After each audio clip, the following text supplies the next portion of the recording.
കേരളത്തിലെ ദേശീയ ഉദ്യാനം അഥവാ നാഷണൽ പാർക്ക് എന്ന് പറയുന്നൊരു ഭാഗമാണ് നമ്മൾ പറയാനായിട്ട് പോകുന്നത്. അപ്പോൾ കേരളത്തിലെ ദേശീയോദ്യാനം എന്താണ്, ഏതൊക്കെയാണ് പ്രധാനപ്പെട്ട ദേശീയോദ്യാനം എന്നിങ്ങനെയുള്ള വിവരങ്ങളാണ് നമ്മൾ നോക്കാനായിട്ട് പോകുന്നത്. ദേശീയോദ്യാനങ്ങൾ അതായത് വന്യജീവികളെയും അവയുടെ ആവാസ വ്യവസ്ഥയെയും സംരക്ഷിക്കുക എന്നൊരു ലക്ഷ്യത്തോടു കൂടി ഉള്ള ഒരു സംരക്ഷിത സങ്കേതമാണ് ദേശീയോദ്യാനങ്ങൾ എന്ന് പറയുന്നത്. വന്യജീവികളെയും അവയുടെ ആവാസ വ്യവസ്ഥകളെയും സംരക്ഷിക്കുക, അതിൻ്റെ ഉള്ള ഒരു സംരക്ഷിത സങ്കേതമാണ് നാഷണൽ പാർക്കുകൾ അഥവാ ദേശീയോദ്യാനങ്ങൾ എന്നറിയപ്പെടുന്നത്. അവിടെ ജൈവ വൈവിധ്യങ്ങളുടെ സംരക്ഷണം നടക്കുന്നുണ്ട്. അതുപോലെ തന്നെ ലാൻഡ്സ്കേപ്പുകളുടെ സംരക്ഷണവും ജൈവ വൈവിധ്യത്തെ പ്രധാനമായിട്ടും അവിടെ എന്ത് ചെയ്യുന്നുണ്ട്, സംരക്ഷിച്ച് നിർത്തുന്നുണ്ട്. അതുപോലെ തന്നെ ആവശ്യമായിട്ടുള്ള രീതിയിലുള്ള ഗവേഷണ പദ്ധതികൾ അവിടെ നടക്കുന്നുണ്ട്. വിദ്യാഭ്യാസപരമായിട്ടുള്ള ആവശ്യങ്ങൾക്കുള്ള കാര്യങ്ങൾ അവിടെ നടക്കുന്നുണ്ട്. അതുപോലെ തന്നെ റെസ്പോൺസിബിൾ ആയിട്ടുള്ള ടൂറിസം മെക്കാനിസവും ഈ പറയുന്ന ദേശീയോദ്യാനത്തിൻ്റെ ഭാഗമായിട്ട് നടക്കാറുണ്ട്. 1972 വന്യജീവി സംരക്ഷണ നിയമത്തിൻ്റെ അടിസ്ഥാനത്തിലാണ് ഈ പറയുന്ന ദേശീയോദ്യാനങ്ങൾ അഥവാ നാഷണൽ പാർക്കുകൾ പ്രവർത്തിക്കുന്നതെന്ന് പറയാൻ പറ്റും. കേരളത്തിൽ ദേശീയോദ്യാനങ്ങൾ പ്രധാനമായിട്ടും 5 എണ്ണമാണ് കാണപ്പെടുന്നത്. നാഷണൽ പാർക്ക് 5 എണ്ണമാണ്. അപ്പോൾ 5 എണ്ണം ഏതൊക്കെയാണെന്ന് ചോദിച്ചു കഴിഞ്ഞാൽ ഇരവികുളം ദേശീയോദ്യാനം ഉണ്ട്, ഇരവികുളം ദേശീയോദ്യാനമുണ്ട്.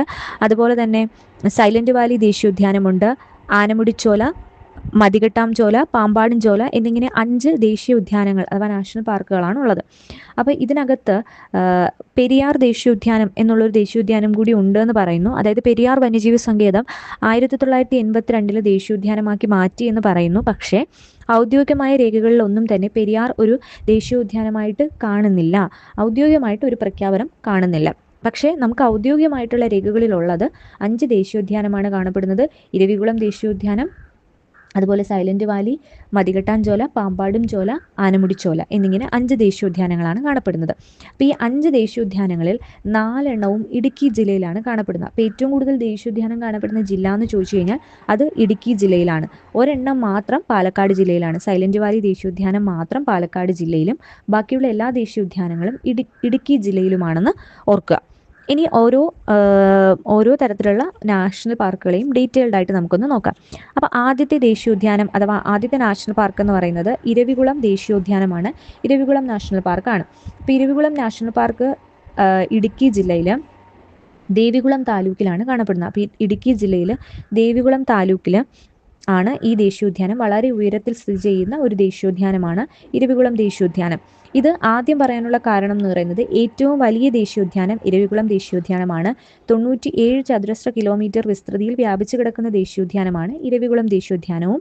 ആദ്യം ദേശീയ ഉദ്യാനം അതായത് നാഷണൽ പാർക്ക് എന്ന് പറയുന്ന പദവിയിലേക്ക് വന്ന ഒരു നാഷണൽ പാർക്കാണ് ഇരവികുളം ദേശീയോദ്യാനം എന്ന് പറയുന്നത്. 1975 ഈ പറയുന്ന ഇരവികുളം നാഷണൽ പാർക്ക് ഒരു വന്യജീവി സങ്കേതമായിട്ട് മാറുന്നു. 1975 1978 ഇത് നാഷണൽ പാർക്കാക്കി മാറുന്നത്. 1975 വന്യജീവി സങ്കേതമായി മാറുന്നു. 1978 ഇത് നാഷണൽ പാർക്കാക്കി മാറുന്നു. ആ സമയത്തെ പ്രധാനമന്ത്രി എന്ന് പറയുന്നത് ഇന്ദിരാഗാന്ധി പ്രധാനമന്ത്രിയാണ്. അപ്പോൾ 1978 ഇരവികുളം ദേശീയ പാർക്ക് നിലവിൽ വരുന്നത്, ദേശീയ പാർക്കായി നിലവിൽ വരുന്നത്. അന്നത്തെ പ്രധാനമന്ത്രി എന്ന് പറയുന്നത് ഇന്ദിരാഗാന്ധിയാണ്. ഇതിൻ്റെ സ്ഥലം എന്ന് പറയുന്നത് ഇടുക്കി ജില്ലയിൽ ദേവികുളം താലൂക്കിലാണ്. 97 ചതുരശ്ര കിലോമീറ്റർ വിസ്തൃതിയിൽ വ്യാപിച്ചു കിടക്കുന്ന ഏറ്റവും ഉയരത്തിൽ സ്ഥിതി ചെയ്യുന്ന ഒരു ആദ്യത്തെ ദേശീയ പാർക്കാണ് ഇരവികുളം ദേശീയോദ്യാനം എന്ന് പറയുന്നത്. ഇനി ഏറ്റവും ഉയരം കൂടിയ കൊടുമുടി, ദക്ഷിണേന്ത്യയിലെ ഏറ്റവും ഉയരം കൂടിയ കൊടുമുടി അല്ലെങ്കിൽ പശ്ചിമഘട്ട മലനിരകളിലെ ഏറ്റവും ഉയരം കൂടിയ കൊടുമുടിയായിട്ടുള്ള ആനമുടി 2695 മീറ്റർ നീളത്തിൽ കാണപ്പെടുന്ന ആനമുടി എന്ന് പറയുന്നത് ഈ പറയുന്ന ഇരവികുളം ദേശീയോദ്യാനത്തിൻ്റെ ഭാഗമാണ്. അതായത് ദക്ഷിണേന്ത്യയിലെ ഏറ്റവും ഉയർന്ന കൊടുമുടിയായിട്ടുള്ള അല്ലെങ്കിൽ പശ്ചിമഘട്ട മലനിരയിലെ ഏറ്റവും ഉയർന്ന കൊടുമുടിയായിട്ടുള്ള ആനമുടി ഇരവികുളം ദേശീയോദ്യാനത്തിൻ്റെ ഭാഗത്താണ് കാണപ്പെടുന്നത്.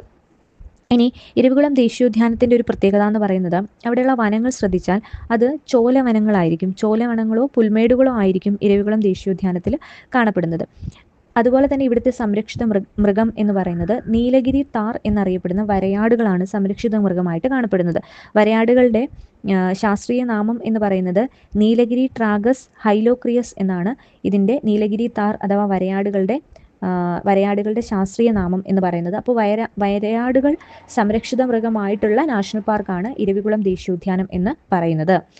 അതുപോലെ തന്നെ ഈ വരയാടുകൾ എന്ന് പറയുന്നത് തമിഴ്നാടിൻ്റെ ഔദ്യോഗിക മൃഗമാണ് വരയാടുകൾ എന്ന് പറയുന്നത്.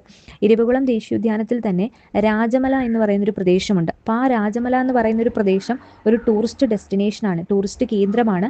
അതിനോടൊപ്പം അവിടുത്തെ പ്രത്യേകത എന്ന് പറയുന്നത് അവിടെയാണ് ഈ വരയാടുകൾ കൂട്ടം കൂടി നിൽക്കുന്ന ഒരു സ്ഥലം, അതായത് കൂട്ടം കൂട്ടമായി വരയാടുകൾ കാണപ്പെടുന്ന ഒരു പ്രദേശമാണ് ഇരവിപുരം ദേശീയോദ്യാനത്തിൻ്റെ ഭാഗമായിട്ടുള്ള രാജമല ടൂറിസ്റ്റ് കേന്ദ്രം എന്ന് പറയുന്നത്. അവിടെ ആളുകൾ ടൂറിസ്റ്റ് കേന്ദ്രമായിട്ട് സന്ദർശിക്കാറുണ്ട്. ഈ ഇരവിപുരം ദേശീയോദ്യാനത്തിലെ ഈ ടൂറിസ്റ്റ് കേന്ദ്രങ്ങൾ ഫെബ്രുവരി മാർച്ച് മാസങ്ങളിൽ അടയ്ക്കുന്നു. അവിടെ ആളുകൾക്ക് പ്രവേശനമില്ല. കാരണം ഈ ഫെബ്രുവരി മാർച്ച് മാസത്തിലാണ് ഈ പറയുന്ന നീലഗിരി താറിൻ്റെ പ്രജനന കാലഘട്ടം എന്ന് പറയുന്നത്. ആ സമയത്ത് വിനോദസഞ്ചാരികൾക്ക് അവിടെ എന്ത് ചെയ്യുന്നില്ല, പ്രവേശനം കൊടുക്കുന്നില്ല. അതാണ് ഈ പറയുന്ന വരയാടുകളുടെ പ്രത്യേകത എന്ന് പറയുന്നത്. ഇനി അതുപോലെ തന്നെ ഇരവികുളം ദേശീയോദ്യാനത്തിൻ്റെ മറ്റൊരു പ്രത്യേകത എന്ന് പറയുന്നത് 12 വർഷത്തിലൊരിക്കൽ പൂക്കുന്ന നീലക്കുറിഞ്ഞി, അതിന് പേരുകേട്ടൊരു സ്ഥലമാണ് ഈ നാഷണൽ പാർക്ക് എന്ന് പറയുന്നത്. 12 വർഷത്തിലൊരിക്കൽ പൂക്കുന്നതാണ്. അതിൻ്റെ ശാസ്ത്രീയ നാമം ട്രോബിലാന്തസ് കുന്തിയാന എന്നാണ് നീലക്കുറിഞ്ഞിയുടെ ശാസ്ത്രീയ നാമം. 2018 ലാസ്റ്റ് ഇത് പൂത്തത്. ഇനി 12 വർഷം കഴിയുമ്പോൾ അടുത്ത ഈ നീലക്കുറിഞ്ഞിയുടെ പൂവിടൽ കാണും. അപ്പോൾ അത്തരത്തിലുള്ള ഒരു നാഷണൽ പാർക്കാണ് ഇരവിപുരം ദേശീയോദ്യാനം അഥവാ ഇരവിപുരം നാഷണൽ പാർക്ക് എന്ന് പറയുന്നത്.